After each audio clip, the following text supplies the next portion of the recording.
today we're going to talk about research methods, today and tomorrow. Sorry, not tomorrow, Friday. Before I begin, I do want to encourage you to read the chapter in Professor Nairn's textbook on research methods. Most of the things I'm going to say will be the same, but a couple things might sound different, and it's always good to get different points of view on particular topics. So what we'll be covering today and Friday are several topics. First, I'll just briefly touch on what are psychologists and what various types of psychologists do. Then I'll spend considerable time talking about the process of psychological research. That'll be most of today that we'll focus on that. Today we'll also get started on different types of studies, or what's referred to as research designs. On Friday, we'll discuss summarizing data and findings, and then I want to just briefly say some things about doing psychology experiments here at Purdue University. So let's just briefly review what Professor Nairn described as the study of psychology. What is the study of psychology? And it is the study of how people think and act. It's the study of individuals' minds and behavior. And mind is pretty broad. It could be thoughts, ideas of what causes things, decisions, reactions, all different kinds of thoughts and mind phenomena, how we feel, what emotions we're going through, as well as different types of behavior. So that's pretty broad and includes a lot of different things. Psychologists are primarily concerned with understanding what are various mind and behavior phenomena, how they function, when certain things become relevant and other things irrelevant, and importantly, why things happen as they do, addressing the why question, trying to explain things that happen. Are all psychologists people who study these things? Not necessarily. People may identify themselves as psychologists and not necessarily be doing research. That said, as you take courses here at Purdue, most of the professors you come across, all of the professors you come across, and several graduate students you meet, most of the instructors that you'll have are in fact research psychologists. That means that we are involved in coming up with, developing, producing what we know about psychology, knowledge claims. We systematically study mind and behavior. That said, there are others that may not be necessarily coming up with the knowledge, creating the knowledge, but instead applying it. So clinical psychologists, for example, are people who use that information to help others. They're taking what is known and using that to treat people or help people in some way. Applied psychologists, as described in your textbook, do lots of different things. They're taking psychological research and knowledge and putting it to use for a specific purpose. It could be folks in a school setting who want to use psychological testing to characterize the students in their school, or to say something about a specific student in the school. It could be someone who works for a marketing company, and you want to find out which product will people choose? How do I sell my product? How do I get it out there? It could be people who are developing ATM machines, and they know certain basic research about how our eyes work, and they want to put that to use to make an ATM machine make sense, okay, make kind of intuitive sense. So there are lots of different applications of psychological research. What I want to spend considerable time talking about today is the process of psychological research. So the specific learning aims for this unit are to become familiar with the stages of doing a study. This is what we'll be going over today. It's not really necessary that you write it down, but just kind of get an idea of where we're going with this. What are stages in doing a study? Also to understand how the conclusion of one study can trigger or provide a basis for another study, for a new study. And then terms that we will describe are hypothesis, variable, and operational definition. So psychological research involves primarily systematically seeking answers to testable questions about mind and behavior. Boy, that's wordy. What is it actually saying? Well, one thing is that we do focus on testable questions. Psychologists try to tackle things that we can observe.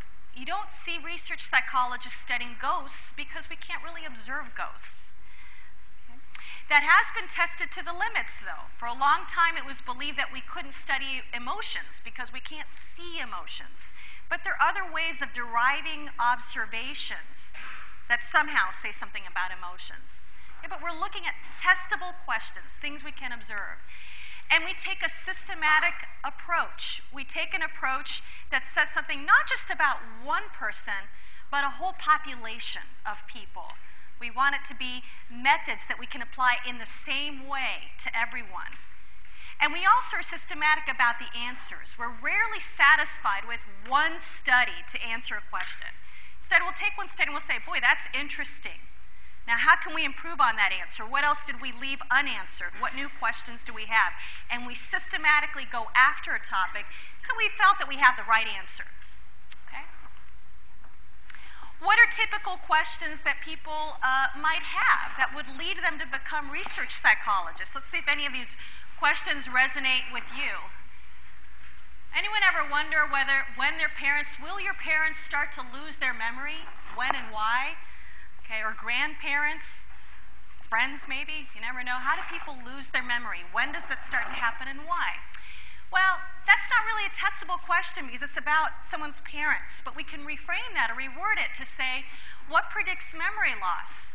Why does memory loss occur? And that becomes a question that is both testable and that says something about a more general population. Will I marry someone who's like my dad or mom and have the same relationship my parents had? I hope not in my case, but you may wonder this, oh gosh, am I dating someone who reminds me of one of my parents?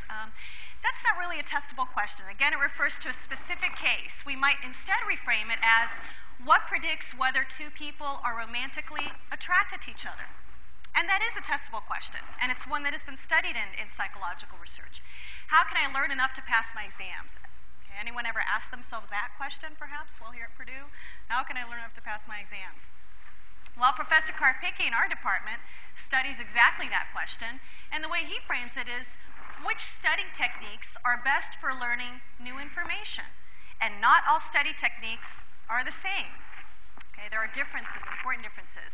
What do I need to do to lose weight? Do those low-carb diets really work? We might reframe this question to be, which behaviors are most influential in predicting weight loss?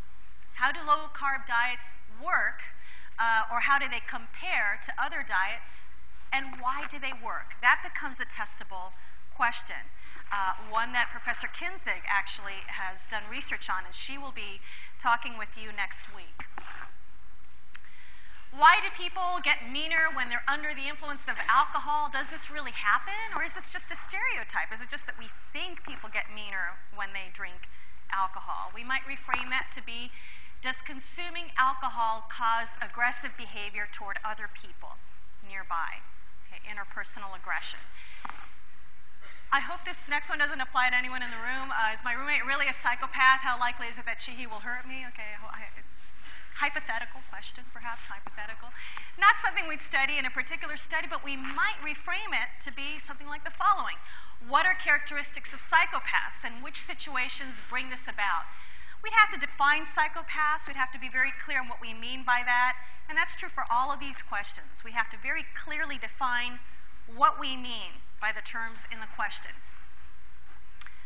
Will people who are different always mistrust each other? Or quoting Rodney King, can't we all just get along, perhaps?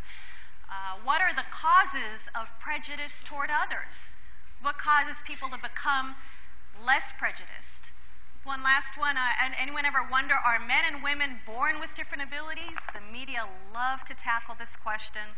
They love to call psychologists and say, oh, we noticed there was a gender difference in the math SAT.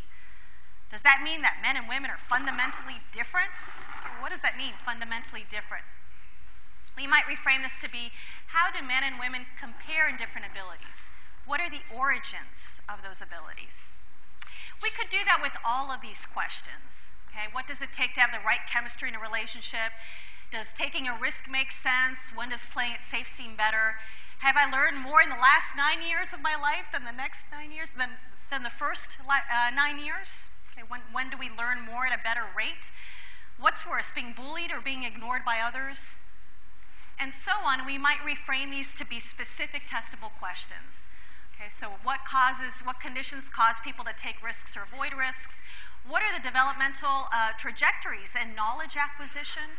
Are the effects of being ostracized worse than the effects of being bullied? And so on. I picked these questions not only because they may be of interest to you, maybe not, I don't know, but if they are of interest to you, in almost all cases, we have faculty members that are studying these questions. So if you're interested in that, get involved in research here at Purdue. Approach the faculty member and ask them more about what they're doing. And you could be involved in the development of knowledge that addresses these questions. Okay, let me say some general things about the scientific method. That is the method that underlies psychological research. I'm going to say some general things, but then I'm going to shift gears and say much more about how we do research in psychology, a specific application of the scientific method. So most of you have probably heard of the scientific method before. One of the defining characteristics of the scientific method is moving from observation of something that occurs in the world and developing a hypothesis, a guess, about what's occurring there, about the relevant characteristics of what's happening, and then testing that hypothesis by getting more observations to see if those observations confirm the hypothesis or fail or support the hypothesis or fail to support the hypothesis. Okay, so let's say that I am using the scientific method. I may notice that people seem to get in more fights after they've had a lot of alcohol to drink, and that's one of my observations. I may seek evidence, so I have to go out to many places where people are drinking to see if in fact they get in fights or not. I start looking for regularities. I decide I'm not going to go to just one place but many places, not look at just Purdue students but maybe many other students on college campuses. And then I might generate a hypothesis, okay, a tentative statement of what is going on here. And then I will systematically test that by collecting observations to see if they confirm the hypothesis or not. That's what I might do in lay science. In psychological science, we specifically focus on these stages right here. Okay? We do make observations. A lot of people in our department started a line of research because they noticed something happen. But we don't just stop there. When we do our observations, what we're really doing is we're then going to the literature. We read a lot, and we find out what is known about this particular topic.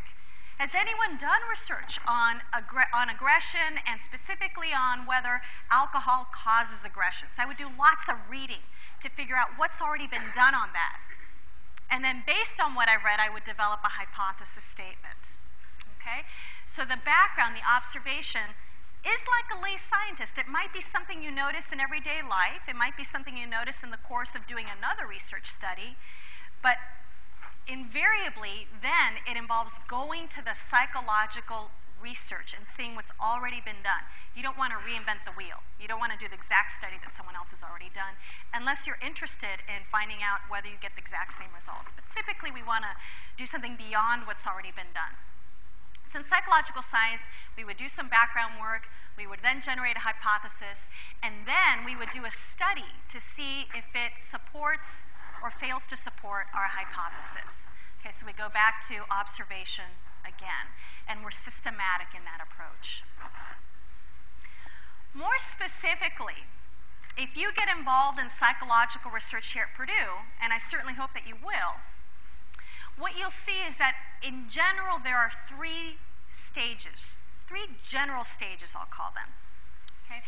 Background and hypothesis. This involves finding out what already is known about a topic, what knowledge has already been established in the psychological literature, generating a hypothesis, collecting data, that's the observation part of the scientific method, and then making sense of those data, analyzing the data and interpreting what they mean, how they're relevant to the hypothesis and to the more general questions. So let's pick one question. Let's say I were to look at the following question: does consuming alcohol cause aggressive behavior toward other individuals? I wouldn't be the first to study this, right? I mean, a lot of people have studied this, and a lot of people have noticed this, they've observed this. A lot of people have written about this, you've seen it in movies. Well, here's what Shakespeare had to say about this many, many, many, many years ago. Shakespeare wrote, "O thou invisible spirit of wine, if thou hast no name to be known by, let us call thee devil. O God, that men should put an enemy in their mouths to steal away their brains, that we should with joy, pleasance, revel and applause, transform ourselves into beasts." I think Shakespeare had a very strong opinion about whether alcohol affects people, and he's basically saying it ain't good. It's a negative effect, and it turns people into beasts. Well, I think Shakespeare was a very smart guy, don't get me wrong, but I'd probably want to study this more systematically. Shakespeare was a keen observer of human behavior. But we want to know, was this something specific to the people that Shakespeare was around in that time? Is it a general principle that holds up today? Is it something that affects people of all ages, of all cultures? Are there specific conditions under which it occurs or under which it does not occur? So we would take this and probably other observations, and we would use that, first of all, as our background information. We would start with observations, we would search for answers in what has already been known, and we would generate a hypothesis. One sample, so first of all, what is a hypothesis, more formally? Here we're just talking about a guess about the characteristics of the behavior under investigation. It's a prediction about specifically what's going on in the specific investigation. So in this case, what is it that I'm studying? Aggression. And the specific characteristic I want to know is whether aggression is influenced, modified, changed, affected in some way by alcohol consumption. Okay, so it's a prediction about the characteristics of a behavior, aggression, and whether it's affected by alcohol in this particular study, in this particular investigation. How would I generate a hypothesis? It might be something like the following. People who consume more alcohol are more aggressive. So here I'm saying that a specific characteristic of aggression is that it goes up when there's more alcohol involved. Okay, I'm not just saying that alcohol affects aggression. I'm saying it increases aggression. I'm saying something very specific. Okay, with that in mind, we would then identify variables. You've probably come across the term variables before, but essentially here we're talking about things we can observe, something from which we can make observations, okay? Generate observations, things we can observe and that take on a specific value. We can assign numbers to it, or we can assign a particular label to it, a particular characteristic to it at any given moment. So for example, your height might be a variable, and you might have a specific value right now, you might have another value right now, might change over time. Some of you may be growing still. I'm going the other direction. I think I'm shrinking at this point, but it changes, and at any particular moment you can test that. You could see what your height is, the variable of height. Another example, weight, your IQ. Okay? You can assign a specific numeric value to your IQ. Or maybe you assign another characteristic. Maybe you say it's really high, and you just use the label high, but that's a characteristic. Okay? If you toss a coin, the coin toss, we could create a variable to get at coin toss. And what would be the possible values of that variable? Heads, tails. Okay, those aren't numbers, but they're characteristics. The coin toss was either a head or a tail at any given moment. It's not going to be both. Okay? All right, so we would identify variables, and in this particular hypothesis, we have an assumed cause or predictor variable and an assumed effect or an outcome variable. So more specifically in this study, our assumed cause is alcohol consumption, and our assumed effect or outcome variable is aggression. Okay, so the whole point is to get data or observations to capture these things. Then we would move to the next stage, collecting data. When we collect data in psychology experiments, there's a critical decision we have to make, and that is, how are we going to define operationally the variables that we're studying? What are we going to use as an indicator of aggression? What are we going to use as an indicator of alcohol? And that is a critical decision for evaluating a study. If you get really terrible measures of something or really terrible indicators, you're not going to be able to say a lot about your question. So the operational definitions that we adopt are really important. There's something that we spend considerable time identifying, refining, and assigning. Operational definitions essentially are procedures used in a study to get at, to measure or tap the specific variables. Okay, so an operational definition might be a self-report questionnaire that gets at specific variables. It could also be, for example, if we're looking at intelligence, a score on a validated intelligence test. If we're studying hunger, we might define that operationally as the number of hours that a person has gone without eating. If we're studying generosity, how do you study generosity? Is that a testable variable? Well, let's find out. Let's see if we can define it operationally. You can't open up someone's head and say, where's generosity? No, we have to find ways of using measures to try and map onto that psychological idea of generosity, that psychological construct of generosity. So maybe we would ask people how many gifts they've given in the last month. Okay, maybe you can't remember, so you say the last week. How many times have you given someone a gift? How much money have you donated in the last week? How many kind acts have you made toward another person? And we might use those three questions as an operational definition of generosity. So let's look at our specific study. How would we define operationally alcohol consumption and aggression?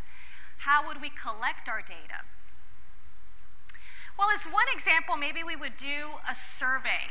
So research surveys, or survey research, which is described in your chapter, is a method that's used for trying to get at representative information, trying to get at information that is representative of the population. It often involves a type of method that's used to get at a representative sample, and this means that whoever you have selected for your study actually could have been anyone from the population. There was an equal chance of being included in the sample, and therefore they might say something about the greater population that is true, meaningful, representative. So how would we do this? Let's say we did this here at Purdue. Okay, maybe we would do a survey of Purdue students. That's our population. And we would want to sample Purdue students in a way that anyone might have been in our survey. Anyone had an equal chance of being in our survey. Okay, that would be representative sampling. And we might ask them self-report measures. It could be something like this. Did you consume an alcoholic beverage in the past 7 days, not including today? Okay, yes, no. If yes, how many drinks did you have? And one thing about this particular question is it's a very specific operational definition. It says, what is a drink? What I consider a drink may be different from what you consider a drink. So what is a drink? Well, a drink is 1 12-ounce beer, 1 6-ounce glass of wine. It defines it very clearly so that we can then later report that we had a very specific operational definition of what a drink is. And a person would then check one of these. Rate the highest level of intoxication you felt during any drinking episode in the past 7 days, not including today. Place an X. Okay, so that might be our operational definition of alcohol. What about aggression?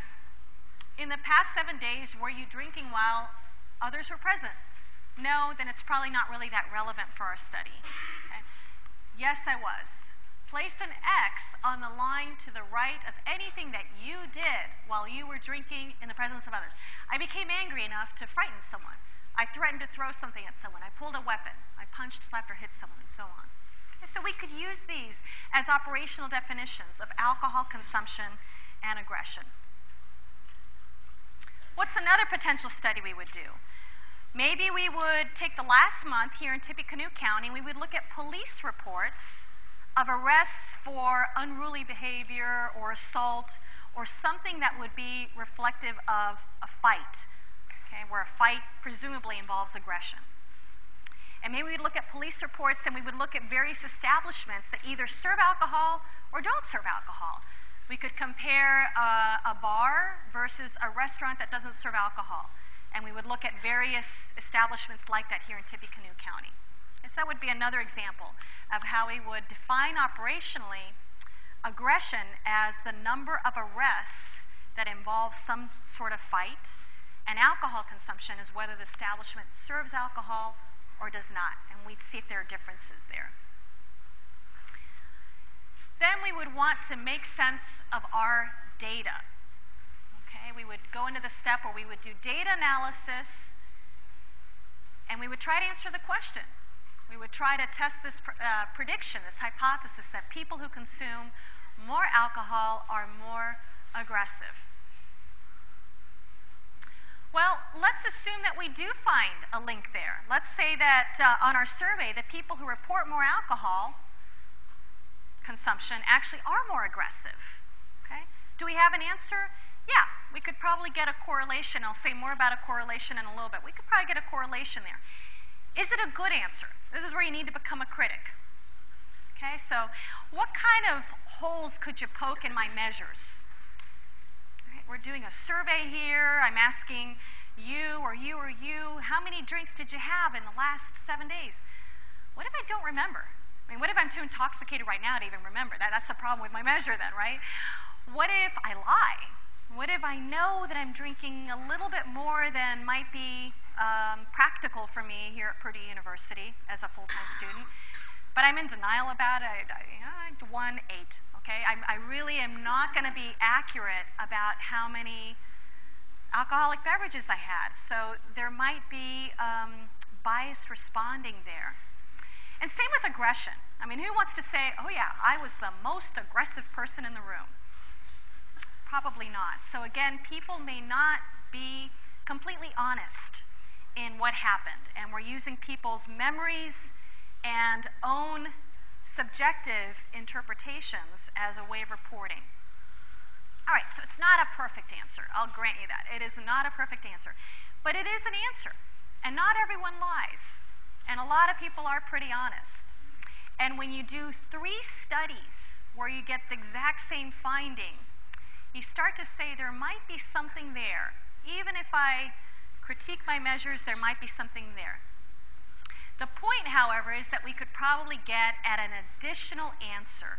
We're going to be systematic in our answer to this testable question, which means we're not going to stop there. We're going to do another study and find another way of testing it to see if we come up with a similar answer. That is very characteristic of psychological research. Rarely does someone do a single study to settle an issue. Okay? Usually it's a study that is in response to a lot of other studies that have been trying to get at that issue. Okay, that's how we answer questions. So is it a good answer? It's an answer, but we can critique it probably. We might be able to do better than that. Okay, so what I've been talking about is the process, the psychological research, the fact that this is a type of science. It applies generally the scientific method.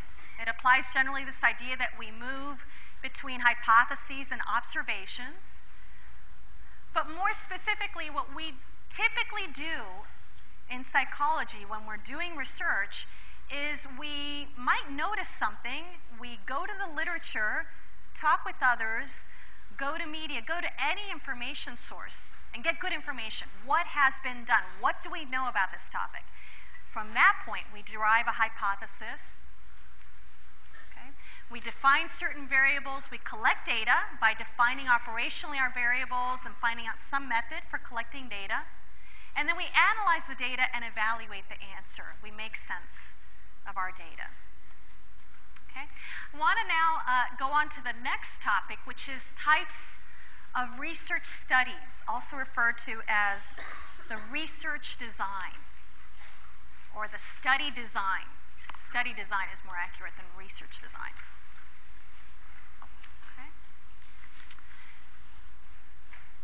The specific things I want to convey here, the learning objectives, are first to know that study design is something that matches the study aim. We design studies in a certain way depending on what we're trying to do. What kind of question are we trying to answer? Do we want to get at cause or not? Do we want to just describe a population? Okay, so it's going to vary depending on our study aim. I also want to convey the defining characteristics of a correlational study, experimental study, also often called a true experiment or a randomized experiment or a randomized true experiment or true randomized experiment, just experimental study, and differentiate that from a quasi-experimental study. The terms I want you to learn from this particular unit are independent variable, dependent variable, randomization, correlation coefficient, and understand why correlation does not equal causation. Okay, that's what we'll be covering. All right, so what is a study design? Well, the design, first of all, depends on the aim. Whether we do a particular design is going to depend on what we're trying to get done in a research study. One study aim may be just to describe behavior. We may not want to know what causes alcohol. We just want to find out how much alcohol are Purdue students drinking in any given week. And so there we would do a survey, we would do representative sampling, probability sampling, also known as obtaining a random sample, okay, random sampling, to try and get an idea of describing what is the alcohol consumption among Purdue students. Most psychological research, however, is not necessarily about describing something, it's about going beyond description. It starts with description, but ultimately, a lot more research is interested or focused on predicting behavior, understanding what causes it, what is related to it, what goes along with that behavior. And this involves getting at an association between variables. This will not address cause, but it will get at which behaviors go together. And then the million-dollar question, why do those go together? What's causing what? What is the causal variable? And that's the business of explaining behavior, when we want to establish a causal association between variables. So these are very different kinds of aims, goals in a study, and that's going to affect the research design. I'm going to concentrate on these two because, as I said before, there is research that is specifically focused on describing behavior, but more typically we want to know what's predicting something or what's causing it. In predicting behavior, we might adopt a correlational design. This is a type of design I'll talk about. And in explaining behavior, we would adopt an experimental design. All right, so let's talk about correlational research. In a correlational study, we would have measured variables. We have variables that measure something as it occurs within you. I'm not going to try to change you or anything. I'm not going to try to affect the variable. I'm simply going to measure something that occurs within you. So it could be, we would have an outcome variable and a predictor variable. Some people use the terms dependent variable and independent variable in correlational research. That's confusing because it has a very specific meaning. An independent variable has a very specific meaning when we get to experiments. So we're not going to use those terms. Instead, we're going to use outcome variable, predictor variable. And the main question we're asking is, do the predictor and outcome variable vary? Do they change together? When one goes up in a person, do they also have higher levels than the other variable? Okay, within another person, if they have lower levels, do they then have lower levels on one variable that tend to correlate with lower levels of another variable?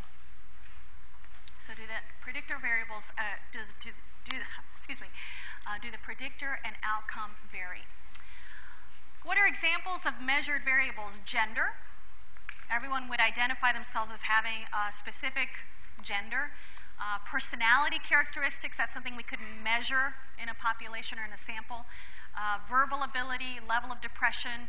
Relationship status: is a person currently dating someone? Are they not dating someone? Is it blurry? Is it ambiguous? Somewhere in between? That could be tricky to define operation, but those are examples of measured variables. If you've already done your reading, you know that in a little bit I'm going to differentiate this from manipulated variables. Manipulated variables are where I try to change something. I'm not going to go out there and try to change your relationship status. That would be unethical, wouldn't it? You know, I'm not going to try to increase depression in this group and decrease depression. Again, unethical. So these are just things we measure as they are occurring within people. They're not manipulated variables, they're measured variables.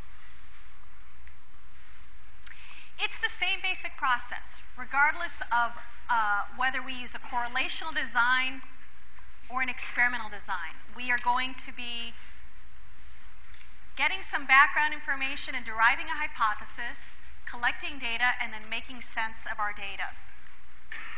But here in a correlational study, as I just said, we are just measuring variables. We're not manipulating them. That's the difference between a correlational study and an experimental study. And then to make sense of the data, we would examine the associations between the variables. How would we examine the association? Correlational research tends to use something called a correlation. You may have come across a correlation already in the media or in other courses that you've had. As is described in the chapter, a correlation coefficient, an R, shows whether two variables are related, whether two variables vary. So for example, the more alcohol an adult consumes, the more they become aggressive toward another person. Okay, that's showing variation. As this one goes up, the other one goes up. It could be the more young children watch TV, the less they read.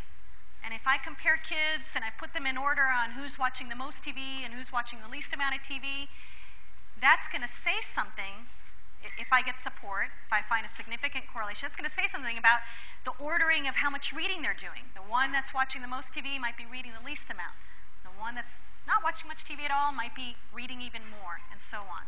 So position on one variable says something about position in the other variable. Okay? Does knowing the value of one variable help in knowing the value of the other variable? That would be evidence of a correlation. The more often adolescent eats, this is interesting, the more often adolescents eat breakfast, the lower their body mass. A little counterintuitive. You wouldn't have guessed that, huh? If SAT and college success are correlated, then knowing a person's SAT score might help in knowing how they'll perform in college. Some issues with that one, but that might be the two variables we're looking at. Now, correlation coefficients range from -1 to +1. What we're looking at here is the absolute value. We're going to strip that positive or negative sign, and we just want to look at the number without that positive or negative sign. Is it closer to 1 or not? Absolute value of 1. Is it closer to 1 or -1, or is it closer to 0? Closer to 0 means less of a correlation.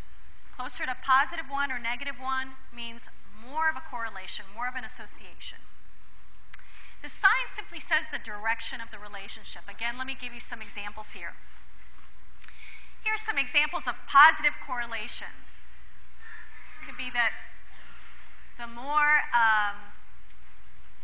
let's see, the higher a person's SAT score, the higher will be their grades in college. So if I have an SAT score around here and I go up there, that would be the performance in college. If I have an SAT score down here, that might be my performance in college. It would be lower. Okay? So it's where more of one variable might be related to more of the other variable.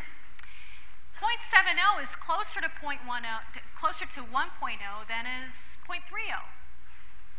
And this is what a zero correlation would look like.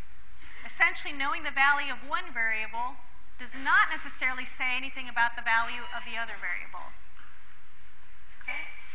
Here, there's some sense that you can say something about this variable if you know this one. It's almost like a line, but not really. This one is much closer to a line. about a negative correlation? Same pattern, just in the opposite direction. Okay, exact same pattern, but in the opposite direction. So here, the more TV a child watches, the less reading they do. The less TV a child watches, the more reading they do. Here it's the same pattern, but not as clear cut. And here there's no pattern. Okay, so getting back to our prediction then. People who consume more alcohol are more aggressive. We would examine the association between which two variables? Alcohol consumption, aggression. And maybe we would get something like this. We would plot the number of drinks reported in the last week, and we would get that self-report measure of aggression, and we might find a correlation of 0.30. It's some association there. It's not as high as 0.70. It's certainly not as high as 1.0, but it's not as low as 0. Okay, so it says something about whether knowing something about one variable allows you to know something about a second variable, and it also tells us the sign or the direction of the relationship between the two variables. So again, tentative answer, good answer. Well, now let's not focus on the measures. We know there were some problems with our measures there, but what's another big problem with our study, our particular survey study, where we just measured aggression and we measured alcohol consumption? We're showing a correlation. We're showing that as one variable goes up, the other one goes up. As one variable goes down, the other one goes down. But that's not really what we want to know, right? We want to know if alcohol causes aggression, and we have not established that. Okay, so why not? There are other things that might be causing it, or the direction might be the other way. It might very well be that drinking more alcohol, more drinks, causes aggression. That might be true. Okay? I'm not going to rule it out. It might be true. But it could also be that the more aggressive I become, the more I feel like I need a drink because I've been so aggressive. So maybe being aggressive causes people to drink more. That's possible too. And I just don't know, given my correlational study. It also might be that another variable is what's causing higher levels of aggression to go along with higher levels of alcohol. Maybe I'm really stressed out. And because I'm really stressed out, I've convinced myself that I need something to calm me down. And it seems like society tells me that a drink will help me do that. So the more stressed I am, the more I might drink alcohol. The more stressed I am, the more I lash out at a person. And it's stress that's causing alcohol to go up along with aggression going up. Okay? And it's not that there's a causal association between those two. So the point here is that a correlation does not necessarily reflect causation. It's ambiguous. It's an answer, but it's not the best answer yet. So we're going to pause there, okay? And I want you to look at your chapter and get a sense of how correlational research might be different from experiment, and ask yourself, what is an experiment? And we'll pick up with that on Friday.